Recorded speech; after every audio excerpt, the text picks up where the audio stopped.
Olá, hoje estamos em uma propriedade localizada em Ouro Verde do Oeste, onde a gente tem um neossolo regolítico vermelho. E a gente vai apresentar aqui as características da rocha que deram formação a esse solo, os processos pedogenéticos, o intemperismo e os seus horizontes. A rocha que dá origem a esse solo é o basalto. O termo basalto ele vem do latim e ele significa pedra muito dura. Esse termo foi introduzido na petrologia moderna por Gerjos Agrícola e ele introduziu esse termo para retratar uma rocha advinda de uma lava com uma composição mineralógica um pouco diferente. A rocha de basalto ela é fruto de uma erupção vulcânica recente e pode ser encontrada por toda a superfície terrestre. Ela é uma rocha ígnea, vulcânica ou extrusiva, escura e finamente cristalina. O magma que dá origem a essa rocha ele é um produto da fusão parcial com o manto terrestre. Em sua superfície ele pode ser encontrado como em cilindros e placas. O basalto é constituído basicamente por minerais de silício, alumínio e ferro, e eles são encontrados na forma de augita, labarorita e magnetita.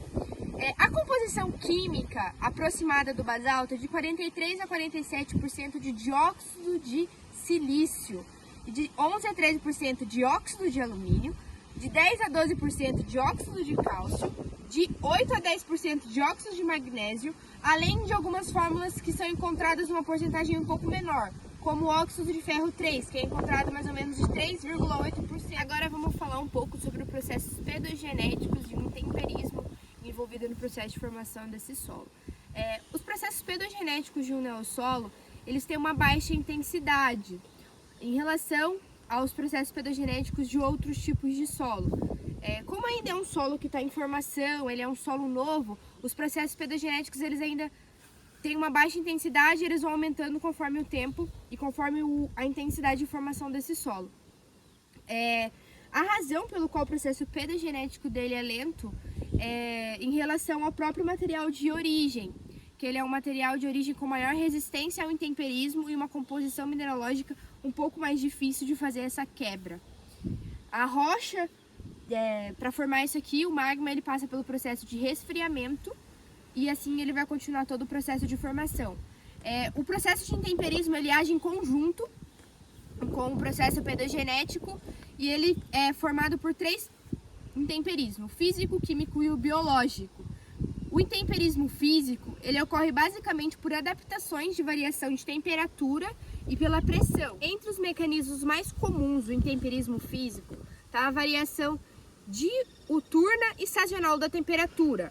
Ela provoca uma contração e uma expansão da rocha, o que provoca uma tensão e ele acaba deslocando e se fragmentando essa rocha, transformando uma rocha que antes era um conjunto.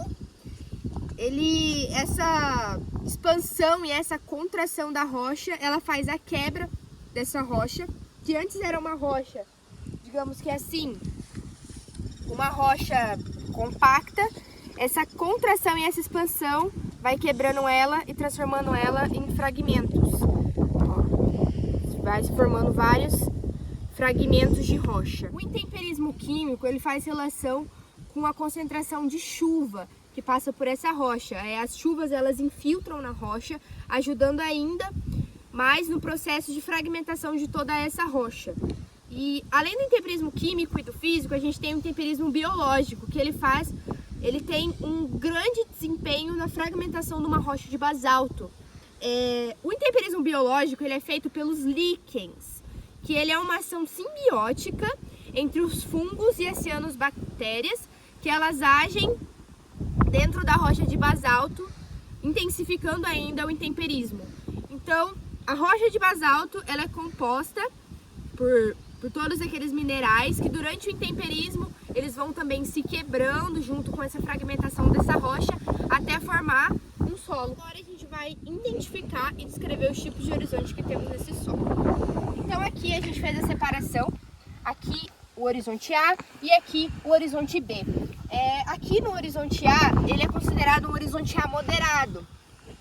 E ainda a gente consegue ver que as raízes das gramas aqui, elas chegam somente até aqui no horizonte A. Porque no horizonte B, principalmente aqui embaixo está bem evidente, ainda tem bastante fragmento de rocha.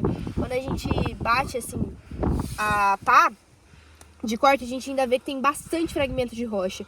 Aqui então é o horizonte B e aqui é o horizonte A. Então o horizonte A, ele tem um potencial maior em relação ao horizonte B, um potencial agronômico maior, porque as raízes elas somente conseguem chegar até no horizonte A. No horizonte B elas não conseguem ainda se desenvolver, porque por mais que ainda seja fragmentos que na força da mão a gente consiga quebrar, ainda é um pouco difícil para a raiz, para ela se desenvolver nesse horizonte onde ainda tem bastante fragmento de rocha, assim. Quando a gente tira, assim, é bem fácil a gente tirar um pedacinho de rocha, assim.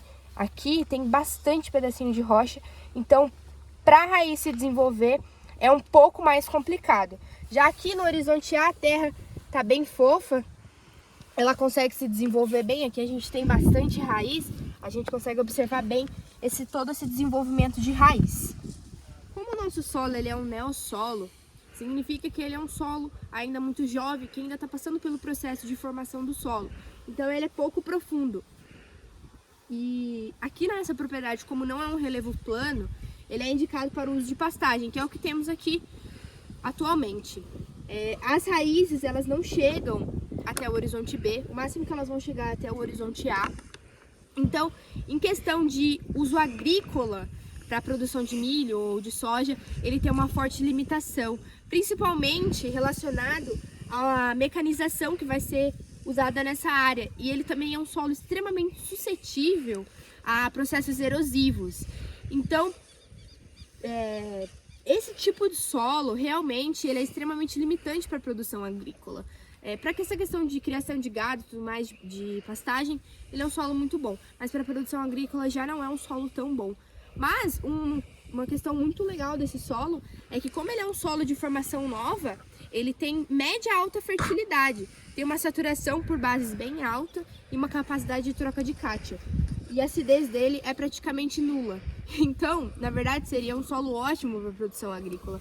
Mas justamente por causa dessa suscetibilidade à erosão e a dificuldade da mecanização, tudo mais por causa que tem pedras, isso dificulta bastante a mecanização, ele não é um solo indicado para produção agrícola. Então seria somente para esse uso de pastagem, para pasteio de gado, de ovelhas, né? Seria mais para isso.